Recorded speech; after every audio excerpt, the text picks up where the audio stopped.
നമസ്കാരം. നമ്മുടെ മംഗള ലക്ഷദ്വീപ് എക്സ്പ്രസിൻ്റെ ഡൽഹി ടു കേരള യാത്രയുടെ സെക്കൻഡ് പാർട്ട് വീഡിയോയിലേക്ക് എല്ലാവർക്കും സ്വാഗതം. ഫസ്റ്റ് പാർട്ട് വീഡിയോയിൽ നമ്മൾ നിസാമുദ്ദീൻ നിന്ന് ബിന ജംഗ്ഷൻ വരെയുള്ള കാഴ്ചകളാണ് കണ്ടതെങ്കിൽ ഇന്ന് നമ്മൾ ബിന ജംഗ്ഷൻ തൊട്ട് ഏകദേശം പനവേൽ, മഹാരാഷ്ട്രയിലെ പനവേൽ വരെയുള്ള കാഴ്ചകളായിരിക്കും കാണുന്നത്. ഈ വീഡിയോ എന്തായിരിക്കും എങ്ങനെയായിരിക്കും എന്നൊന്നും ഒരു പ്രഡിക്ഷനും ഇല്ല. കാരണം ഈ വണ്ടി ഏറ്റവും കൂടുതൽ വൃത്തിയാവുന്ന സെക്ഷനിലൂടെയാണ് ഇനി നമ്മൾ പോകാൻ വേണ്ടി പോകുന്നത്. ഭോപ്പാൽ, ഇറ്റാർസി, കല്യാൺ വരെയുള്ള ഏകദേശം ആ ഒരു സ്ട്രെച്ച് വരെ ഈ വണ്ടി ഭയങ്കര വൃത്തികേടാണെന്നാണ് എല്ലാവരും പറയുന്നത്. എന്താവും, എങ്ങനെ സംഭവിക്കുന്നൊക്കെ നമുക്ക് കണ്ടറിയാം. അപ്പോൾ വീഡിയോയിലേക്ക് എല്ലാവർക്കും സ്വാഗതം. ഈ ഒരു മംഗള ലക്ഷദ്വീപ് എക്സ്പ്രസിൻ്റെ പേര് പോലെ മംഗളം ഭവിക്കട്ടെ എന്നുള്ള ഒരു പ്രാർത്ഥനയോടെ ഈ വീഡിയോ ഞാനിവിടെ തുടങ്ങുവാണ്. എല്ലാവരും ഈ ഇറങ്ങുന്ന അവിടെ വന്നിരുന്നിട്ട് മര്യാദക്ക് നടക്കാൻ പറ്റണില്ലേ? ഇപ്പം കണ്ടോ, ഇവിടെയൊക്കെ ആളിരിക്കുന്നുണ്ടെന്ന്. എന്തു പറയാനാ നോക്കണം. ഈ സ്ലീപ്പറും ജനറലൊക്കെ അടുത്തടുത്ത് വന്നാലുള്ള പ്രശ്നം ഇതാണ്. നമ്മൾ കഴിഞ്ഞ ദിവസമൊക്കെ നോർത്ത് സെൻട്രൽ റെയിൽവേയുടെ ആ ഒരു സോണിലൂടെയാണ് വന്നുകൊണ്ടിരുന്നത്. ഇപ്പം ബിന ജംഗ്ഷൻ എത്തിയപ്പോൾ നമ്മൾ നേരെ വെസ്റ്റ് സെൻട്രൽ റെയിൽവേയിൽ കയറി കേട്ടോ. വെസ്റ്റ് സെൻട്രൽ റെയിൽവേയുടെ ഭോപ്പാൽ ഡിവിഷൻ്റെ സോണാണ് ഇവിടെയൊക്കെ വരുന്നത്. നമ്മളങ്ങനെ ബിന ജംഗ്ഷനിൽ ഡിപ്പാർട്ടായിട്ടുണ്ട്. 2:25 ഇവിടെ എത്തേണ്ട നമ്മൾ 2 മണി കഴിഞ്ഞപ്പോഴേ വന്ന് കയറി കേട്ടോ. എന്നിട്ട് 2:30 കറക്റ്റ് എടുത്തു. ഈ ഒരു ബിന ജംഗ്ഷനിൽ നിന്ന് 4 ഭാഗത്തേക്ക് 4 ലൈനുകൾ തിരിഞ്ഞിട്ട് പോകുന്നുണ്ട്. ഒരെണ്ണം നമ്മളിപ്പോൾ വന്ന വഴി ആഗ്ര ഗ്വാളിയോർ വഴി ബിന ജംഗ്ഷനിലേക്ക് വന്ന വഴി, പിന്നെയുള്ളത് കാറ്റ്നി വഴി നേരെ പ്രയാഗ്രാജിലേക്ക് പോകുന്നത്, പിന്നെ ഗുണ ജംഗ്ഷൻ വഴി കോട്ട ജംഗ്ഷനിലേക്ക് പോകുന്നത്, പിന്നെ 4ാമത്തെ വഴി വെച്ചാൽ നമ്മളിപ്പോൾ നേരെ പോകുന്ന ഭോപ്പാൽ, ഇറ്റാർസി ആ ഒരു റൂട്ട്. ഇങ്ങനെ 4 വഴികൾ കൂടി ചേരുന്ന ഒരു ജംഗ്ഷനാണ് ബിന ജംഗ്ഷൻ എന്ന് പറയുന്നത്.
ബോക്സിംഗ് ഫ്ലൈറ്റിൻ്റെ വാഗൻസ് ഉണ്ട് ഇവിടെ ആക്കി വെച്ചിട്ട്.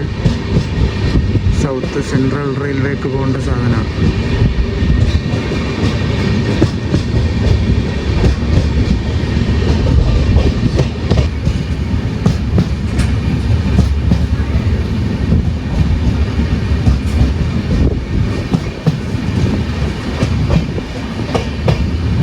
നിഷത്പുര എന്ന് പറഞ്ഞിട്ടുള്ള സ്ഥലമാണ് നമ്മളിപ്പോൾ പാസ് ചെയ്തുകൊണ്ടിരിക്കുന്നത്.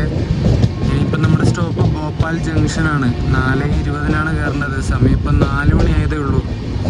ഇവിടുന്ന് ഏകദേശം ഒരു 2 കിലോമീറ്ററേ ഉള്ളൂ ഭോപ്പാലിലേക്ക്. മിക്കവാറും ഹോം സിഗ്നലിൻ്റെ അവിടെ പിടിച്ചിടൂ അറിയില്ല, നോക്കാം. ചിലപ്പം ഡയറക്റ്റ് കൊണ്ടുപോയി കയറ്റും. അപ്പുറത്തൂടെ പോകുന്നത് ഒരു സ്പെഷ്യൽ വണ്ടിയാണ്. ഗോരഖ്പൂറിന്ന് പൂനെയിലേക്ക് വന്ന സ്പെഷ്യൽ.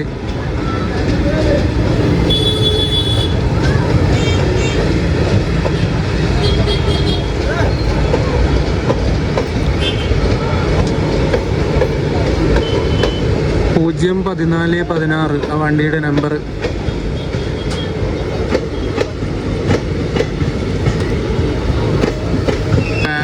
റണ്ണാണ്, പക്ഷെ ആ വണ്ടിയൊക്കെ കയറിപ്പോയി. ആ സ്പെഷ്യൽ വണ്ടീനെ കണ്ടുപിടിച്ചു. ഗോരഖ്പൂരിൽ നിന്ന് പൂനെയിലേക്ക് വന്ന വണ്ടിയാണ്. ഭോപ്പാലിന് അതിന് സ്റ്റോപ്പില്ല. റാണി കമലാവതിയിലാണ് സ്റ്റോപ്പുള്ളത്. ഹോളി സ്പെഷ്യലാണ് കേട്ടോ അത്. Pune special fare, Holi special. Direct നമ്മളെ ഭോപ്പാലിലേക്ക് കയറ്റിയില്ല. ഹോം സിഗ്നലിന് അവിടെ പിടിച്ചിട്ടു. ഇനി മെല്ലെ എടുക്കുമായിരിക്കുള്ളൂ.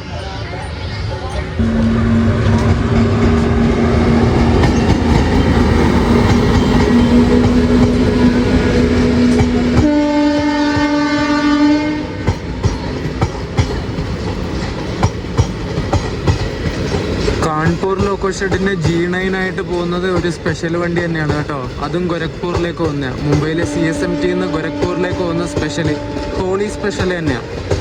ഇതിൻ്റെ നമ്പർ 01079.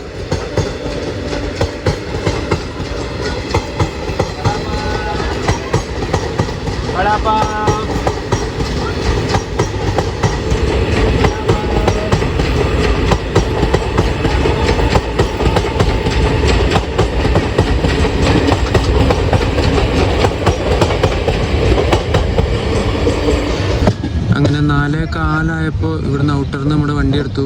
ഇനി നേരെ ഭോപ്പാലിലേക്ക് കയറ്റും.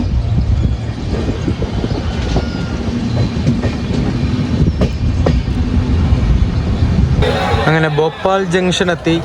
ഇവിടുന്ന് കുറച്ച് ആൾക്കാർ ഇറങ്ങിപ്പോയി, കുറച്ച് ആൾക്കാർ കയറിയിട്ടുണ്ട് കേട്ടോ. സിറ്റി ഓഫ് ലേക്സ്, തടാകങ്ങളുടെ നഗരം എന്നറിയപ്പെടുന്ന മധ്യപ്രദേശിൻ്റെ തലസ്ഥാനമായിട്ടുള്ള ഭോപ്പാലാണ് നമ്മളിപ്പോൾ ഉള്ളത്.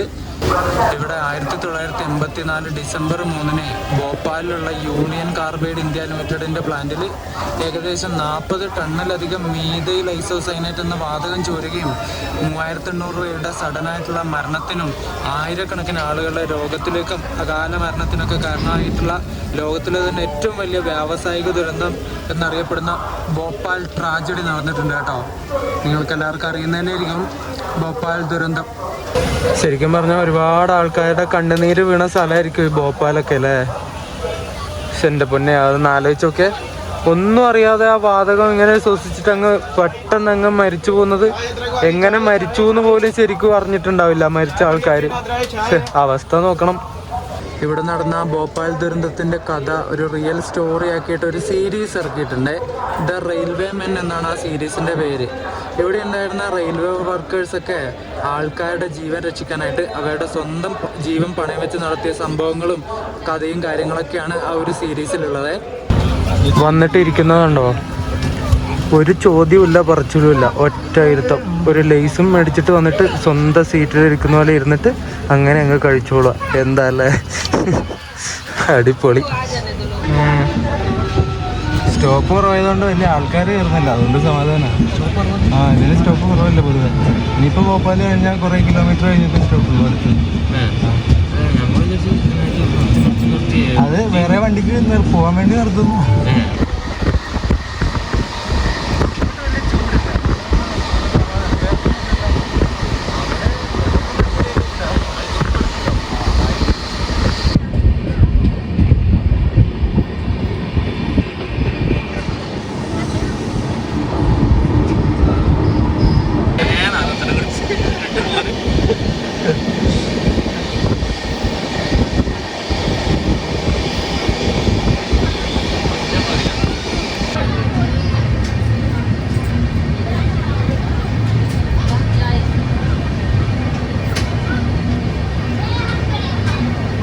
ഏതോ ഒരു സ്ഥലത്ത് നമ്മളെ കൊണ്ടുവന്ന് പിടിച്ചു.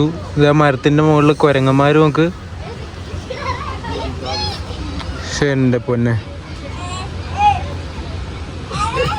താഴ്ച നോക്ക്, താഴ്ച. മറ്റേ ലൈൻ താഴെ കൂടെ പോകുന്നുണ്ടേ. അയ്യോ പൊളിച്ച് വരണ്ടുണങ്ങിയിട്ടുള്ള സ്ഥലമാണ്. ആ മരത്തിലൊന്നും ഒരു ഇല പോലും ഇല്ല.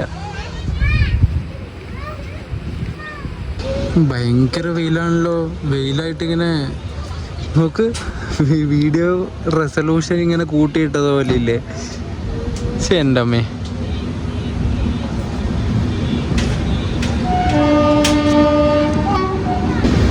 ചോക്ക എന്ന് പറഞ്ഞിട്ടുള്ള സ്ഥലത്താണ് നാം പിടിച്ചിട്ടുണ്ടായിരുന്നത്.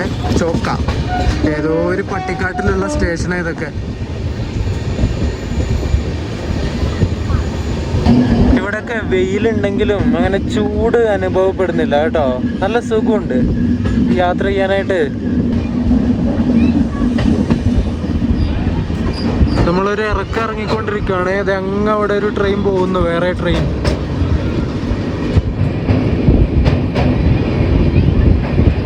അത് മര്യാദക്ക് കാണാൻ പറ്റണില്ല.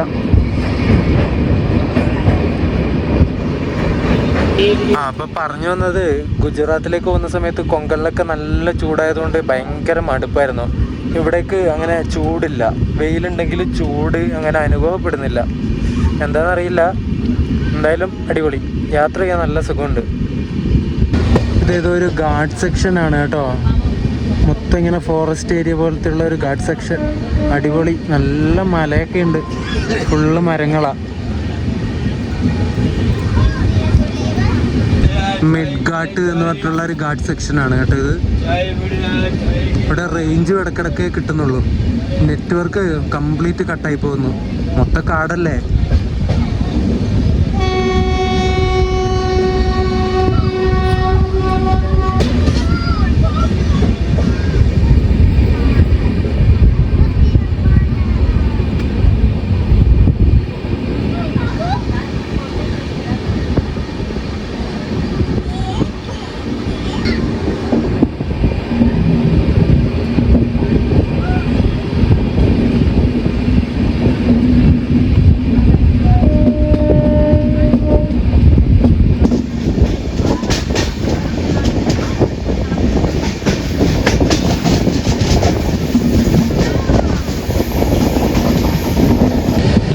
മധ്യപ്രദേശ്, ഗുജറാത്ത്, മഹാരാഷ്ട്ര എന്നീ സംസ്ഥാനങ്ങളിലൂടെ ഒഴുകുന്ന 5ാമത്തെ നീളമേറിയ നദിയായ നർമ്മദയാണ് നമ്മളിപ്പോൾ ക്രോസ് ചെയ്തുകൊണ്ടിരിക്കുന്നത്. അതുപോലെ തന്നെ നമ്മുടെ ഇന്ത്യയിൽ പടിഞ്ഞാറോട്ട് ഒഴുകുന്ന ഏറ്റവും വലിയ നദിയും ഈ ഒരു നർമ്മദയാണ് കേട്ടോ.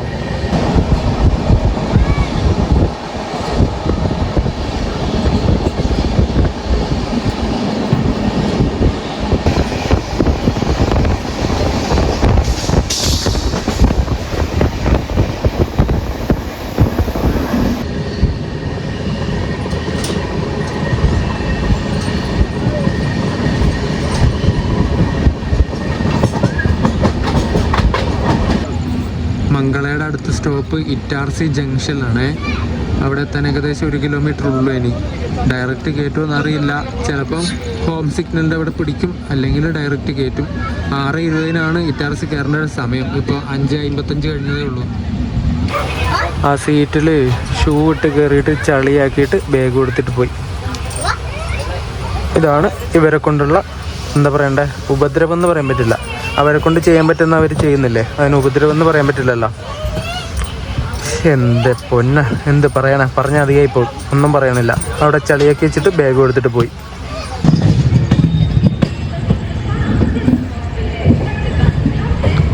ഇറ്റാർസിയുടെ ഒരു WDG4D കണ്ടോ?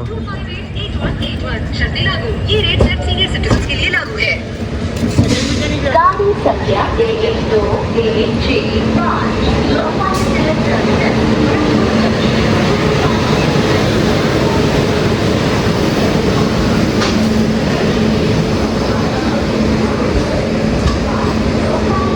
വിജയവാഡയുടെ P7 ആയിട്ട് നിൽക്കുന്നത് ഭോപ്പാലിന്ന് ഛത്തീസ്ഗഡിലെ ദുർഗ് എന്ന് പറഞ്ഞ സ്ഥലത്തേക്ക് പോകുന്ന അമർകണ്ടക് എക്സ്പ്രസ് ആണ് കേട്ടോ. ആ അമർകണ്ടക് എക്സ്പ്രസിൻ്റെ ജനറൽ കോച്ചിലെ അവസ്ഥ നോക്കിയാൽ ഫുള്ളായിട്ട് ഡോറിൻ്റെ അവിടം വരെ ആൾക്കാർ നിൽക്കാൻ തുടങ്ങി.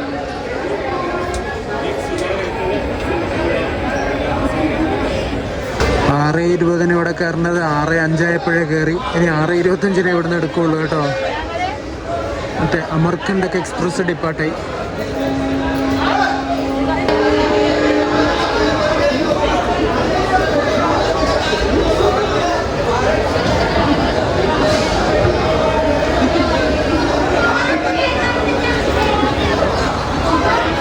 നമ്മൾ ഇറ്റാർസി ജംഗ്ഷൻ ഇനി നേരെ അങ്ങ് പോകും കേട്ടോ. നേരെ കാണ്ട്വ ജംഗ്ഷനിലേക്കാണ് പോകുന്നത് ഇവിടുന്ന്. പിന്നെ ഭുസാവൽ, മന്മദ്, നാസിക് വഴി എന്നിട്ട് കല്യാൺ, പനവേലിലേക്ക് കയറും. പിന്നെ അവിടെ നേരെ കൊങ്കം വഴി മംഗലാപുരം, മംഗലാപുരത്ത് നിന്ന് എറണാകുളം. ഇവിടുന്ന് കാട്നി ജംഗ്ഷനിലേക്കൊരു ലൈൻ പോകുന്നുണ്ട് കേട്ടോ. അതുപോലെ തന്നെ നമ്മളിനി പോകുന്ന ഭുസാവലിലേക്കുള്ള ലൈൻ, പിന്നെ നാഗ്പൂരിലേക്ക് പോകുന്ന ലൈൻ, ഇങ്ങനെ കുറേ ലൈനുകൾ ഇവിടുന്ന് തിരിഞ്ഞു പോകുന്നുണ്ട്. നമ്മുടെ കേരള എക്സ്പ്രസ്, ഹിംസാഗർ ഒക്കെ ഇല്ലേ, അത് ഇറ്റാർസിയിൽ നിന്ന് നാഗ്പൂർ ലൈനിലേക്ക് തിരിഞ്ഞിട്ടാണ് താഴേക്ക് പോകുന്നത്. നാഗ്പൂർ, ബല്ലർഷ, വാരങ്കൽ വഴി അങ്ങനെ അങ്ങ് കേരളത്തിലേക്ക് പോകും. നമ്മളിവിടുന്ന് നേരെ തിരിഞ്ഞ് മുംബൈ ലൈനിലേക്ക് കയറിയിട്ടാണ് കാൺവ, ഭുസാവൽ ആ ഒരു വഴിയിലേക്ക് പോകുന്നത്. ഞാൻ സൊമാറ്റോയിൽ ഇറ്റാർസിൽ നിന്നൊരു വെജ് പിസ്സ ഓർഡർ ചെയ്തിട്ടുണ്ട്. ഇതുവരെ വന്നിട്ടില്ല. നമ്മുടെ ഇവിടെ എത്തുന്ന സമയം ആവുന്നേലുള്ളൂ, അതുകൊണ്ടായിരിക്കണം. സമയം 6:17 ആയതേ ഉള്ളൂ. ഇപ്പോൾ വരുമായിരിക്കും.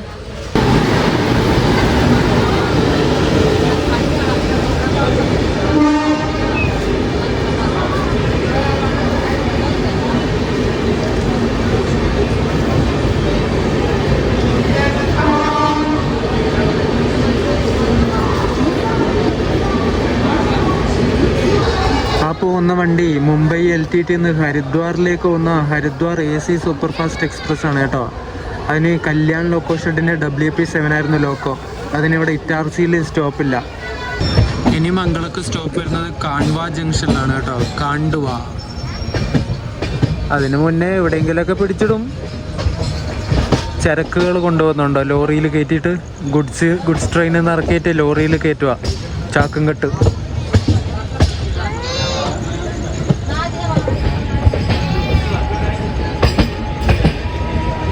ഇറ്റാർസി തൊട്ട് കാൺവ ജംഗ്ഷൻ വരെ 183 കിലോമീറ്റർ ഉണ്ട്. നമ്മളവിടെ എത്തുമ്പോഴേക്കും രാത്രി 8:53 കയറേണ്ട ടൈം. നോക്കാം.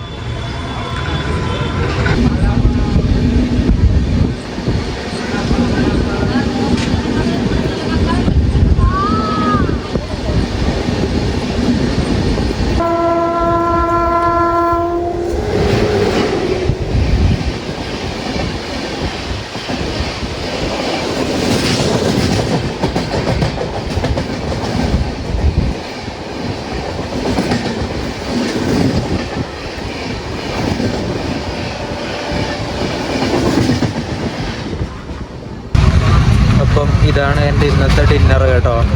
Veg cheese pizza. കഴിച്ചു നോക്കട്ടെ. കാണാൻ നല്ല ലുക്കുണ്ട്. ലുക്ക് പോലെ ടേസ്റ്റ് ഉണ്ടായാൽ മതി. നമ്മളങ്ങനെ കാൺവ ജംഗ്ഷനിൽ എത്തിയിട്ടുണ്ട്. ഇവിടെ 9:53 കയറേണ്ടത് നമ്മൾ 9:50 ആയപ്പോഴേ കയറി. ഒരു 3 മിനിറ്റ് ബിഫോർ ടൈം അടിച്ചിട്ട് കയറി. ഇനി 9:55 ഇവിടുന്ന് വണ്ടി എടുക്കുന്നത്. 9:55 കഴിഞ്ഞു.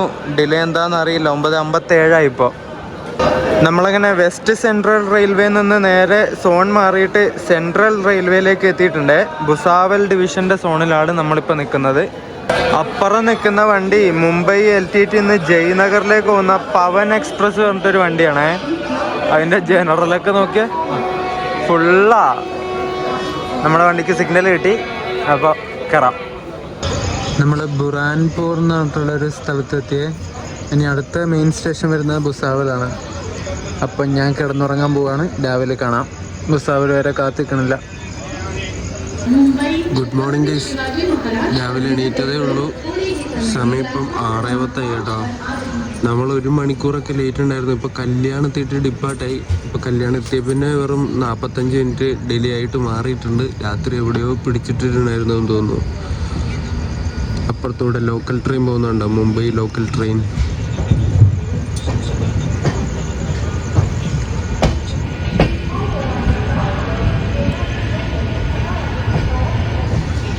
നമ്മളെ ദിവാ ജംഗ്ഷൻ ക്യാബിൻ്റെ അവിടെ കൊണ്ടുവന്ന് ചവിട്ടി. ഇവിടുന്ന് ഇനി ലെഫ്റ്റ് എടുത്തിട്ടാണ് പൻവേൽ ഭാഗത്തേക്ക് നമുക്ക് കയറേണ്ടത്. അതിലൂടെ വണ്ടി പോകാനുണ്ടോ മുംബൈ ഭാഗത്തേക്ക്. നല്ല മൂടൽ മഞ്ഞുണ്ട് ഇവിടെയൊക്കെ. ഫ്ലൈറ്റ് പോകുന്ന സൗണ്ടാന്ന് കേൾക്കുന്നത്. ഫ്ലൈറ്റ് കാണുന്നില്ല. സോറി ഗൈസ്, അത് ട്രെയിൻ പോകുന്ന സൗണ്ടാ. ലോക്കൽ ട്രെയിൻ പോകുന്നതാ അപ്പുറത്തൂടെ. അയ്യേ. അങ്ങനെ ക്യാബിൻ്റെ അവിടെ നിന്ന് എടുത്തിട്ടുണ്ട്. 6:30 പനവേൽ കയറുന്നത് നമ്മളാണ്. ഇനിയിപ്പോൾ 7:40 പനവേൽ എത്തുമെന്നാണ് ഇപ്പോൾ കാണിക്കുന്നത്. വലിയ തണുപ്പൊന്നുമില്ല കേട്ടോ. അങ്ങോട്ട് നോർമൽ തണുപ്പാണ്. നമ്മളങ്ങനെ പനവേൽ ഭാഗത്തേക്ക് പോകുന്ന ലൈനിലേക്ക് കയറുവാണ്. അത് മുംബൈയിലേക്ക് പോകുന്ന ലൈനാണ് കേട്ടോ.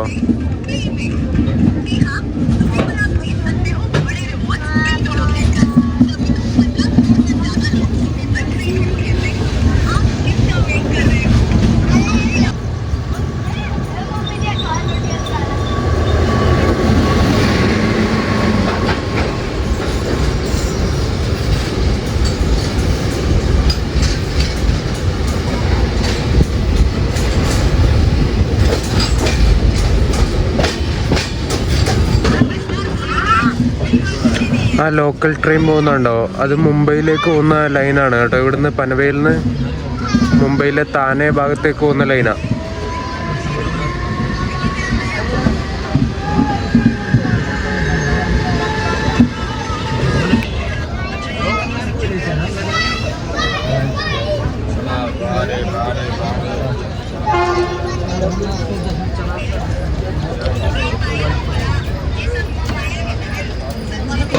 പൻവേൽ റെയിൽവേ സ്റ്റേഷൻ്റെ റൂഫ് ടോപ്പും കാര്യങ്ങളൊക്കെ കണ്ടോ? അടിപൊളിയല്ലേ?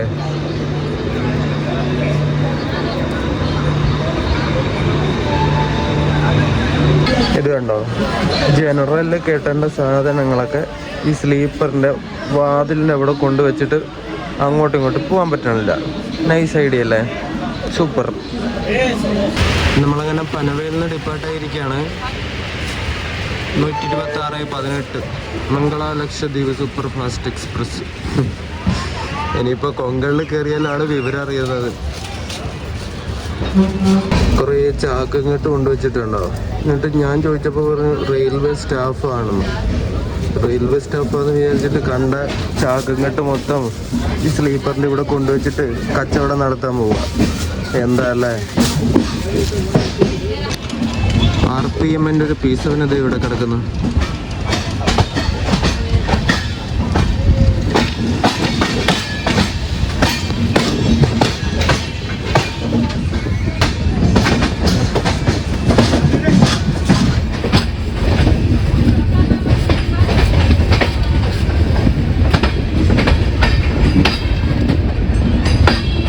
നമ്മളങ്ങനെ ഒരു രാത്രി ഫുള്ള് മംഗള ലക്ഷദ്വീപിൽ സർവൈവ് ചെയ്തു ഗൈസ്.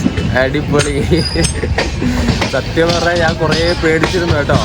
ഡീറ്റെയിൽസൊക്കെ ഞാൻ പറയാം ഏതെങ്കിലും ഒരു സ്റ്റേഷനിലെത്തട്ടെ. ആ ഒരു റൈറ്റ് സൈഡിലേക്ക് പോകുന്ന ലൈൻ കണ്ടോ നിങ്ങൾ? അത് ജവഹർലാൽ നെഹ്റു പോർട്ടിലേക്ക് പോകുന്നതാണേ. തുറമുഖത്തേക്ക് പോകുന്ന ലൈനാണ്. ആ ഒരു ഭാഗത്തേക്ക് ഫ്ലൈറ്റ് ട്രെയിനുകൾ മാത്രമേ ഉള്ളൂ കേട്ടോ. തുറമുഖത്തേക്ക് വരുന്ന സാധനങ്ങൾ അങ്ങോട്ടും ഇങ്ങോട്ടും കൊണ്ടുപോകാനായിട്ട്. ഭാരത് പെട്രോളിയത്തിൻ്റെ ഒരു ഫ്ലൈറ്റ് അതെ.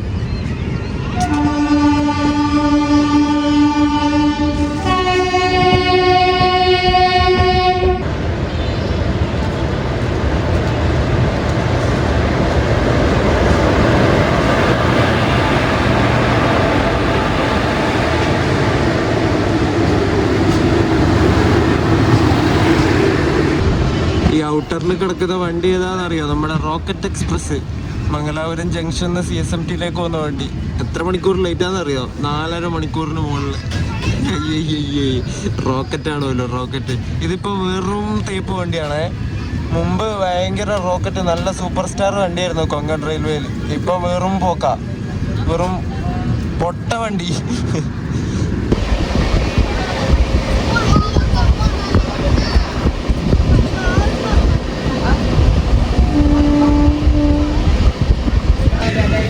നമ്മൾ റോഹ റെയിൽവേ സ്റ്റേഷനൊക്കെ കഴിഞ്ഞിങ്ങനെ പോയിക്കൊണ്ടിരിക്കുകയാണ്. മങ്കാവ് റെയിൽവേ സ്റ്റേഷനിൽ ഇപ്പോൾ സ്കിപ്പ് അടിച്ചുകൊണ്ടിരിക്കുകയാണ് കേട്ടോ. ബീർ എന്ന റെയിൽവേ സ്റ്റേഷൻ വരെയാണ് ഡബിൾ ലൈനൊക്കെ ഉള്ളത്. നമ്മളിപ്പോൾ കൊങ്കണിൽ കയറി. റോഹ കഴിഞ്ഞിട്ട് കോളാട് പറഞ്ഞിട്ടൊരു സ്റ്റേഷൻ ഉണ്ട്. അവിടെ നിന്നിട്ട് ഇങ്ങോട്ടേക്ക് കൊങ്കൺ റെയിൽവേയുടെ സോണാണ് വരുന്നത്. നമ്മളിപ്പോൾ പോയിക്കൊണ്ടിരിക്കുന്നത് കൊങ്കൺ റെയിൽവേയിലേക്കൂടെയാണ്. ഇനി അവിടെ ഇവിടെയും ക്രോസിങ്ങിന് വേണ്ടിയിട്ട് ഈ മംഗളേനെ പിടിച്ചിടാൻ വേണ്ടി തുടങ്ങും. നമ്മളിവിടെ മാങ്കാവ് റെയിൽവേ സ്റ്റേഷനിൽ പിടിച്ചു. ഒരു ഓവർടേക്ക് ഉണ്ട് കേട്ടോ. CSMTന്ന് മഡ്ഗാവിലേക്ക് വന്ന വന്ദേ ഭാരത്. ഇനി ഇന്നലെ രാത്രി ഉണ്ടായ കുറച്ച് സംഭവ വികാസങ്ങൾ പറയാം. എന്തായാലും ഈ ഒരു വണ്ടിയുടെ പേര് പോലെ തന്നെ ഞാൻ പറഞ്ഞില്ല ഇന്നലെ വീഡിയോ തുടങ്ങുമ്പോൾ, മംഗളം പോലെ ഭവിക്കട്ടെ എന്ന്. അതെന്തോ ദൈവം കേട്ടു എന്ന് തോന്നുന്നു. വലിയ കുഴപ്പമില്ലാതെ ആ ഒരു രാത്രി കഴിഞ്ഞ് കിട്ടി. ആ ഒരു രാത്രി നല്ല ടെൻഷൻ ഉണ്ടായിരുന്നു കേട്ടോ. കഴിഞ്ഞ ദിവസം രാത്രിക്ക് നമ്മുടെ ഇറ്റാർസി തൊട്ട് ഏകദേശം പനവേൽ വരെ ഭയങ്കര വൃത്തികെട്ട സ്ട്രെച്ചാണ് ഈ വണ്ടിയുടെ. ആ ഇറ്റാർസി തൊട്ട് പനവേൽ വരെയാണ് ഏറ്റവും വൃത്തികേടാവുന്നതാണ് കുറേ ആൾക്കാരോട് ഞാൻ ചോദിച്ചപ്പോൾ പറഞ്ഞത് അവരൊക്കെ. അതുകൊണ്ട് നല്ല പേടിയുണ്ടായിരുന്നു.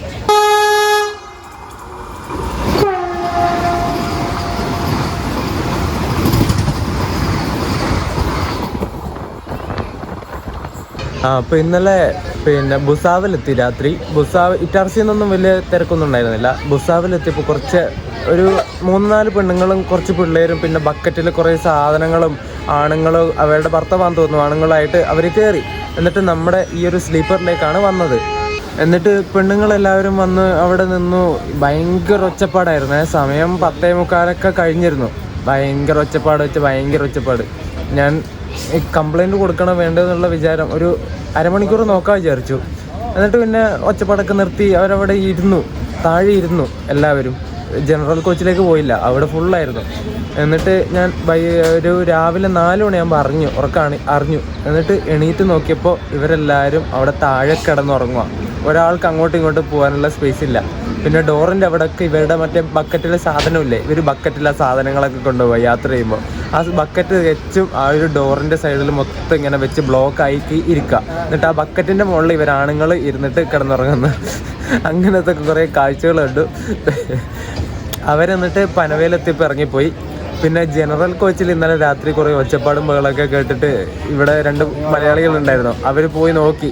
അവർ പെണ്ണുങ്ങളും ആണുങ്ങളും തമ്മിൽ ഭയങ്കര ഒച്ചപ്പാടെന്ന് വെച്ചാൽ ഭയങ്കര അടിയൊക്കെ ഉണ്ടായിരുന്നു. അപ്പോഴേക്കും അവർ ഫാമിലി പ്രോബ്ലമാണ്. ആ പുള്ളി നല്ല മത്തായിരുന്നു, വെള്ളം കുടിച്ചിട്ട് നല്ല ഫിറ്റ്. എന്നിട്ട് എന്തോ പറഞ്ഞ് ഇവർ തമ്മിൽ അങ്ങോട്ടും ഇങ്ങോട്ടും ഉടക്കി. എന്നിട്ട് ഇവർ തമ്മിൽ അങ്ങോട്ടും ഇങ്ങോട്ടും അടിയായി. എന്നിട്ട് ഈ പെണ്ണുങ്ങളെ മുടി പിടിച്ച് വിളിക്കുന്ന സമയത്ത് ഈ പെണ്ണുങ്ങളെ അലറി വിളിക്കുകയും ഒന്നും പറയണ്ട.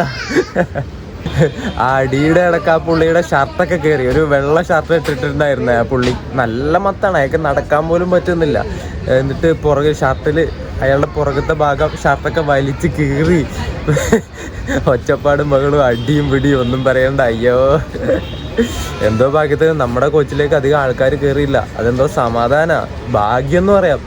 എൻ്റെ പൊന്നെ, അങ്ങനെ കഴിഞ്ഞു കിട്ടിയ രാത്രി. ഇനി കുഴപ്പമില്ല. ഇനിയിപ്പം നമ്മൾ കൊങ്കൺ കയറി നേരെ മഡ്ഗാവ് കഴിഞ്ഞാൽ പിന്നെ മംഗലാപുരം, അത് കഴിഞ്ഞാൽ കേരളത്തിലേക്ക് കയറും. സമാധാനം. ഇപ്പോൾ മംഗള ലക്ഷദ്വീപ് എക്സ്പ്രസിൻ്റെ 2ാമത്തെ പാർട്ട് വീഡിയോ ഞാൻ ഇവിടെ വെച്ച് അവസാനിപ്പിക്കുകയാണ്. 3ാമത്തെ പാർട്ടിന് നേരെ ഇവിടുന്ന് കേരളം വരെ, അതായത് പയ്യന്നൂർ വരെയുള്ള വീഡിയോ എടുക്കാം. അപ്പം ഈ ഒരു സംഭവ ബഹുലമെന്നൊന്നും പറയാനില്ല, ഒന്നും സംഭവിച്ചില്ല. അതെന്തോ ഭാഗ്യമാണ്, സംഭവിക്കാതിരുന്നത് ഭാഗ്യം. അതുകൊണ്ട് മര്യാദക്ക് കിടന്നുറങ്ങാൻ പറ്റി. ഇല്ലെങ്കിൽ ജനറൽ കോച്ചിലേക്ക് പോകുന്നതിന് പകരം ഇങ്ങോട്ടൊക്കെ കയറിയിരുന്നതിൽ ഉറങ്ങാൻ പോലും പറ്റൂലായിരുന്നു. കംപ്ലൈൻറ്റ് കൊടുക്കലേ പണി ഉണ്ടാവുള്ളൂ. പക്ഷെ ഒരു കാര്യം ഞാൻ പഠിച്ചു കേട്ടോ ഈ ഒരു ട്രിപ്പിൽ. നമ്മുടെ ഈ ഒരു കേരളം ഭാഗത്തും പിന്നെ വെസ്റ്റേൺ ഭാഗത്തും നമ്മുടെ ഗുജറാത്ത്, രാജസ്ഥാൻ ആ ഒരു ഭാഗത്തും മാത്രമേ കംപ്ലൈൻ്റ് ഒക്കെ കൊടുത്തിട്ട് കാര്യമുള്ളൂ. അത് കഴിഞ്ഞ് നോർത്തിലേക്ക് പോകുന്ന സമയത്ത് നമ്മൾ കംപ്ലൈൻറ്റ് കൊടുത്തിട്ട് ഒരു കാര്യമില്ല. അതെനിക്ക് മനസ്സിലായി. അതുകൊണ്ട് ഇനി പോകുന്ന സമയത്ത് കംപ്ലൈൻറ്റ് കൊടുക്കുന്ന കാര്യമില്ല, അത് കൊടുത്തിട്ട് കാര്യമില്ല. ആരും വരുന്നില്ല, ഒരാൾക്കും പേടിയില്ല.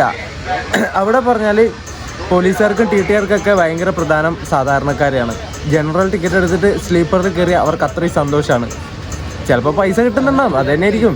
ചില്ലറ പൈസ ആരും ഇല്ലാത്ത സമയത്ത് അവരുടെ പോക്കറ്റിലിട്ട് കൊടുത്താൽ പോരെ TTRൻ്റെ, പിന്നൊന്നും പറയില്ലല്ലോ. അതൊക്കെയാണ് അവസ്ഥ. എല്ലാം പഠിച്ചു. അതുകൊണ്ട് ഇനി കംപ്ലൈൻറ്റ് കൊടുക്കുന്നില്ല ഇനി നോർത്ത് ഭാഗത്തേക്ക് പോകുന്ന സമയത്ത്. അയ്യോ, ഇങ്ങനെയൊക്കെയല്ല ഓരോന്നും പഠിക്കുന്നേ. അപ്പോൾ നിങ്ങൾ പഠിച്ചിട്ടില്ലെങ്കിൽ ഒന്ന് നോർത്തിലേക്ക് പോയിട്ട് നിങ്ങളും പഠിക്കും. അപ്പോൾ വീഡിയോ ഇഷ്ടപ്പെട്ട വീഡിയോ ലൈക്ക് ചെയ്യുക, ചാനൽ സബ്സ്ക്രൈബ് ചെയ്യുക. അപ്പോൾ 3ാമത്തെ പാർട്ടായിട്ട് അടുത്ത ദിവസം കാണാം. അതുവരേക്കും ബൈ. നമ്മൾ ഇവിടുന്ന് വണ്ടി എടുത്തു വന്ദേ ഭാരതിൻ്റെ ഓവർടേക്കിന് ശേഷം.